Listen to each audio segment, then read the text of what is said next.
नमस्कार मित्रों, मेरा चैनल मूलनाडी नक्षत्र में आप सब लोग का हार्दिक स्वागत है।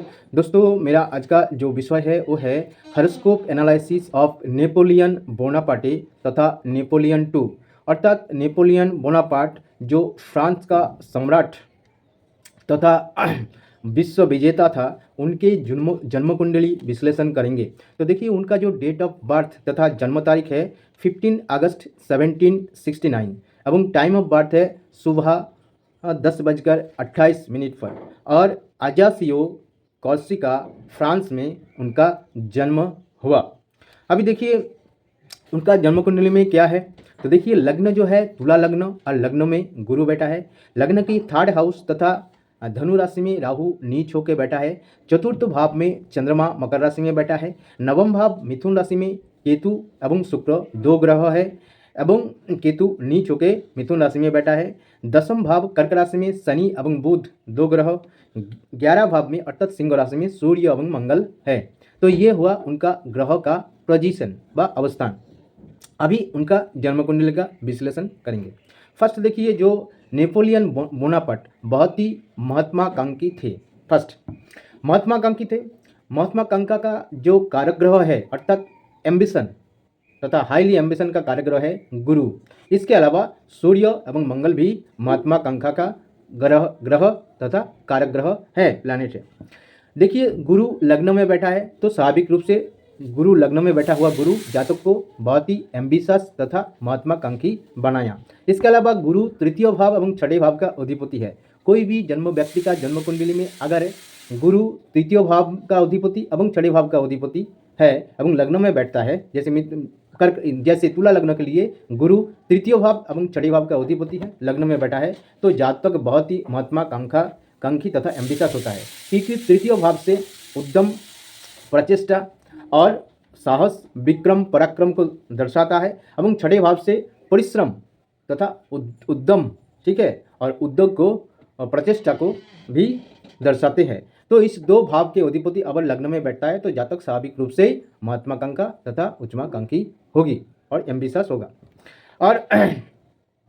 और देखिए, सेकंड जो बहुत ही परिश्रमी, ठीक है, नेपोलियन बोनापार्ट बहुत ही अच्छे, उनके अंदर अच्छा जजमेंट पावर था, क्योंकि तुला लग्न में जन्म, और तुला लग्न तथा तुला राशि जो है क्या होता है, एक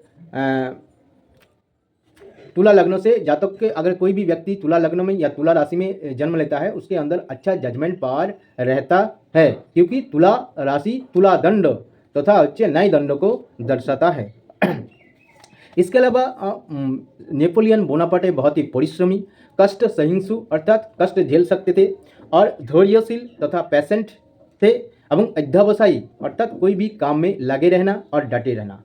तो इसका कारण यह है, एक तो तृतीय भाव के अधिपति एवं छठे भाव का अधिपति, क्योंकि तृतीय से चेष्टा, परिश्रम और उद्यम और प्रचेष्टा ये सब देखा जाता है। छठे भाव से परिश्रम तथा श्रम को देखा जाता है। तो ये दो भाव का अधिपति जो गुरु है लग्न में बैठा है। इसके अलावा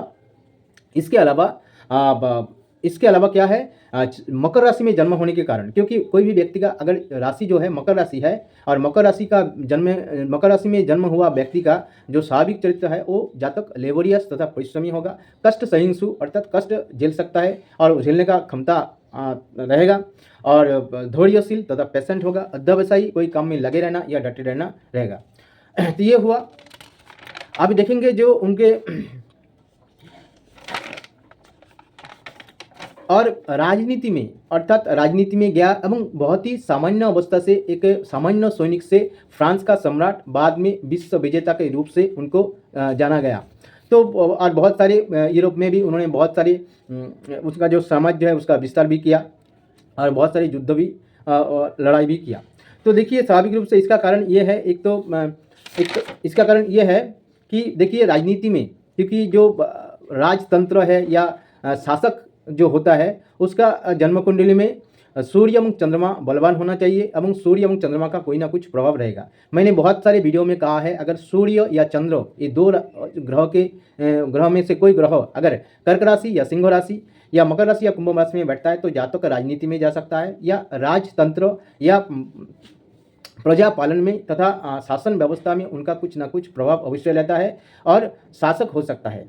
तो यह भी देखिए, सूर्य जो एक राज कारक ग्रह तथा रॉयल प्लैनेट है, सिंह राशि में अपने ही राशि में बैठा है, चंद्रमा मकर राशि में बैठा है, तो इसके कारण उन्होंने राजनीति में गया एवं मतलब सामान्य सैनिक से एक राजपद तथा सम्राट, फ्रांस का सम्राट हुआ। बाद में विश्व विजय के लिए उन्होंने प्रचेष्टा किया। ये कारण है। और महत्वाकांक्षी तथा उच्चाकांक्षी होने का और एक कारण मैंने पहले कहा था कि सूर्य और मंगल दो ग्रह।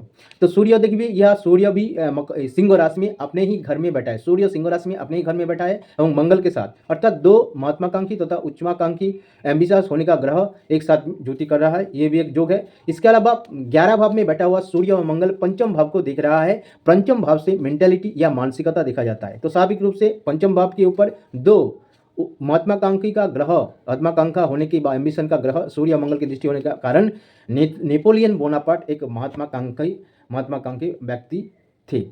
अब देखेंगे उनका कुंडली में और क्या क्या शुभयोग है। एक सामान्य सैनिक से एक फ्रांस का सम्राट बना, बाद में बहुत बड़ा साम्राज्य का विस्तार किया। इसका कारण यह है कि देखिए उनका लग्न, उनका कुंडली में मुद्रिका योग है। अगर कोई भी व्यक्ति का जन्म कुंडली में चंद्रमा, बुध, गुरु, शुक्र, इस 4 ग्रहों में से कोई 3 ग्रह एक दूसरे के केंद्र भाव में बैठता है तो मुद्रिका योग बनता है। यह भी देखिए, बुध, चंद्रमा, गुरु एक दूसरे के केंद्र में है, क्योंकि गुरु की केंद्र में चंद्रमा, क्योंकि गुरु की चतुर्थ भाव में चंद्रमा और चंद्रमा की चंद्रमा की सप्तम भाव में बुध बैठा है तथा गुरु की दसम भाव में बुध बैठा है। अर्थात बुध, चंद्रमा, बुध, गुरु ये 3 ग्रह एक दूसरे के केंद्र भाव में एवं लग्नों के भी केंद्र भाव में बैठ रहा है। इसलिए मुद्रिका योग बहुत प्रबल मुद्रिका योग है, जिसके कारण एक सामान्य सैनिक से फ्रांस का सम्राट बना नेपोलियन बोनापार्ट ने।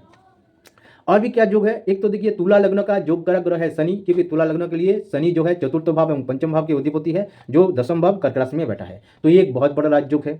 इसके अलावा और देखिए नवम भाव में नवम भाव का अधिपति जो है, नवम भाव का अधिपति जो है बुध, क्योंकि नवम भाव है मिथुन राशि का अधिपति है बुध कर्क राशि में तथा दसम भाव में बैठा है। तो नवम भाव के अधिपति जब दसम भाव में या दसम भाव के अधिपति नवम भाव में बैठता है, अर्थात नवम एवं दसम भाव का कनेक्शन होता है, तो धर्म कर्म योग तथा अच्छा राजयोग बनाता है। तो यह भी एक राजयोग बन रहा है। इसके अलावा नेपोलियन बोनापार्ट बहुत ही बुद्धिमान थे, बहुत ही बुद्धिमान, चालाक एवं अच्छा स्मृति शक्ति संपन्न तथा अच्छा मेमोरी पावर थे उनका। इसके कारण ये है, एक तो पंचम भाव जहाँ से बुद्धिमत्ता देखा जाता है, तो पंचम भाव के अधिपति जो शनि योग कारक ग्रह है वो दसम भाव में बैठ रहा है एवं बुध के साथ, बुध स्थिति शक्ति तथा मेमोरी पावर का कारक ग्रह है। इसके अलावा बुध एवं चंद्रमा एक दूसरे के सप्तम भाव में, कोई भी व्यक्ति का जन्म कुंडली में अगर बुध एवं चंद्रमा एक साथ या एक दूसरे के सप्तम भाव में बैठता है तो जातक बहुत ही बुद्धिमान, इंटेलिजेंट, क्लेवर, चतुर एवं अच्छा स्थिति शक्ति तथा मेमोरी पावर वाला होते हैं। या क्योंकि बुध से बुद्धि देखा जाता है, चंद्र से उपस्थित बुद्धि तथा विट को देखा जाता है, तो स्वाभाविक रूप से ये सब गुण उनके अंदर था। अभी देखेंगे और क्या योग है, और अच्छा योग है, लग्न में गुरु बैठा है। कोई भी व्यक्ति का लग्न में गुरु बैठता है तो स्वाभाविक रूप से कुंडली बहुत ही बलवान हो जाता है, जो उनके माने नेपोलियन बोनापार्ट के तथा नेपोलियन 2 का जन्म कुंडली में लग्न में गुरु बैठा है। इसके अलावा नवम भाव में शुक्र बैठा है। कोई भी व्यक्ति का जन्म कुंडली में अगर लग्न में गुरु या नवम भाव में शुक्र अथवा लग्न में शुक्र या नवम भाव में गुरु बैठता है तो कुंडली बहुत ही बलवान होता है और बहुत ही अच्छा शुभ फल तथा ऑस्पिशियस रिजल्ट देता है, जो उनके जिंदगी में हुआ। एक सामान्य सैनिक से एक सम्राट तक उनका यात्रा हुआ। इसके अलावा देखिए, इसके अलावा क्या है,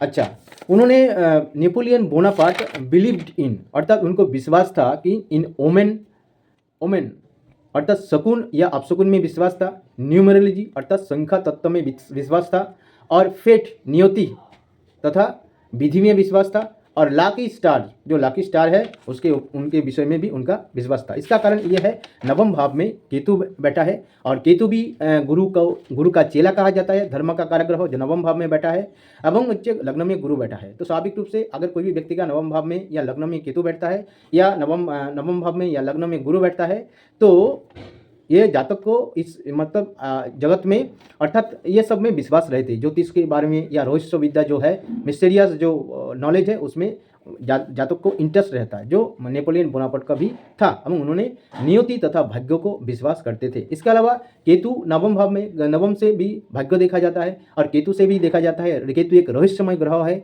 और छाया ग्रह है, तो जिसके कारण उनके रहस्य के प्रति तथा जो रहस्यमय विद्या तथा शकुन अपशकुन का विद्या, संख्या तत्व का विद्या, लाकी स्टार या भाग्य का जो विद्या है, ठीक है, इसमें उनका विश्वास था।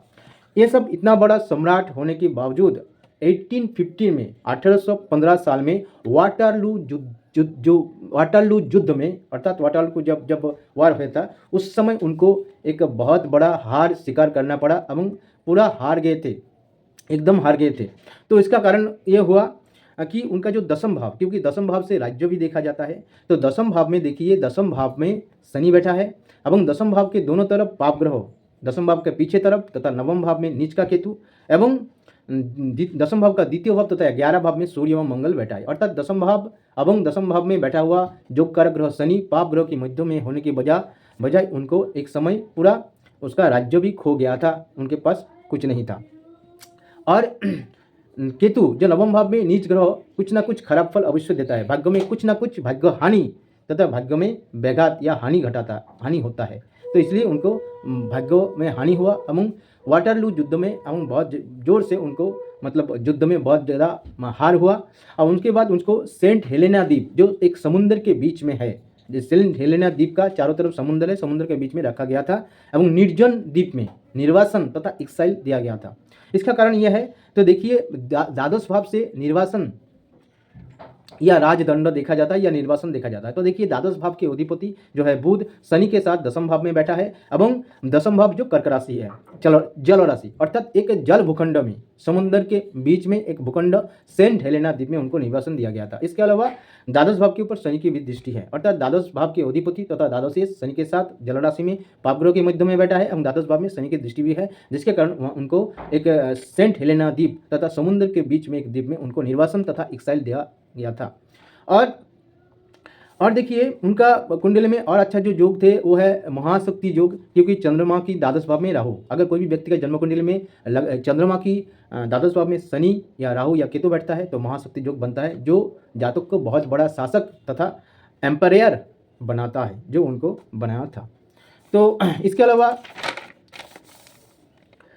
अलावा उनका जो ये भी एक कारण है, नवम भाव में नीच का केतु है, केतु एवं लग्न नीच का केतु है, केतु से संन्यास तथा निर्जनता लोनलीनेस देखा जाता है, द्वादश भाव से लोनलीनेस देखा जाता है और केतु से भी लोनलीनेस देखा जाता है। तो इसके कारण नवम भाव में अर्थात नवम से भाग्य देखा जाता है, तो उनका भाग्य में निर्जनता तथा निस्संगता अकेलापन उनको झेलना पड़ा एवं एकदम अगर कोई भी अच्छा धार्मिक अर्थात आध्यात्मिक मार्ग का वस्तु माने व्यक्ति है, आध्यात्मिक मार्ग का व्यक्ति है, तो उनका अगर कुंडली में नवम भाव में केतु बैठता है तो जातक को संन्यास दिला सकता है। लेकिन उन्होंने ये नेपोलियन बोनापार्ट एक जो राज्य विजेता या साम्राज्य विजेता था, जिसके कारण उनको एक निर्जन द्वीप में रहना पड़ा नवम भाव में नीच का केतु बैठने की वजह से। इसके अलावा उनको लीवर का समस्या हुआ, लीवर का जो कैंसर हुआ उसमें उनका डेथ हुआ एवं बहुत ही कम उम्र में तथा 51 ईयर्स में डेथ हुआ। तो देखिए मैंने बहुत सारे वीडियो में कहा है, अगर कर्क राशि में शनि बैठता है तो बहुत रिष्ट योग बनाता है एवं जातक का आयु को कम कर देता है, अर्थात उनका जो जीवन काल या आयुष काल उसको कम कर देता है। तो देखिए यह कर्क राशि में शनि बैठा है, जिसके कारण 51 years only 51 years Napoleon Bonaparte जीवित थे। और देखिए और लीवर का जो कैंसर हुआ इसका कारण ये है, देखिए लग्न में गुरु जो तृतीय भाव एवं छठे भाव का अधिपति है एवं विशेष रूप से छठे भाव का अधिपति, छठे भाव से बीमारी या डिजीज देखा जाता है। तो छठे भाव का अधिपति जो बीमारी का कारक ग्रह है, बीमारी का अधिपति है, वो लग्न में बैठा है, ठीक है, तुला राशि में। तो तुला राशि में बैठा है एवं उच्च गुरु से लीवर देखा जाता है, गुरु से लीवर देखा जाता है, तो जिसके कारण लीवर का कैंसर हुआ और लीवर का कैंसर के कारण उनका मृत्यु हुआ। इसके अलावा देखिए चंद्रमा का जो पंचम भाव है वृषभ राशि, और वृषभ राशि का अधिपति शुक्र जो चंद्रमा की छठे भाव में के नीच का केतु के साथ जुटी कर रहा है, पंचम भाव से भी लीवर या पेट देखा जाता है। इसके अलावा जो चंद्रमा की पंचम भाव से भी लीवर देखा जाता है, जो छठे भाव में बैठा है पंचम भाव के अधिपति शुक्र नीच के केतु के साथ, जिसके कारण भी लीवर का बीमार तथा डिजीज हुआ।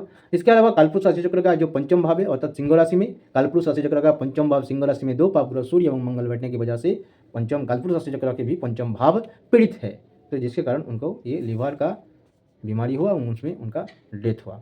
तो दोस्तों ये मेरा छोटा सा प्रयास था नेपोलियन बोनापार्ट का जन्म कुंडली के बारे में। अगर मेरा ये छोटा सा प्रयास आप लोग को अच्छा लगा तो आप लोग लाइक कीजिए, शेयर कीजिए और मेरा जो छोटा सा चैनल है मूलनाड़ी नक्षत्र, इस चैनल को अवश्य सब्सक्राइब कीजिए। नमस्कार।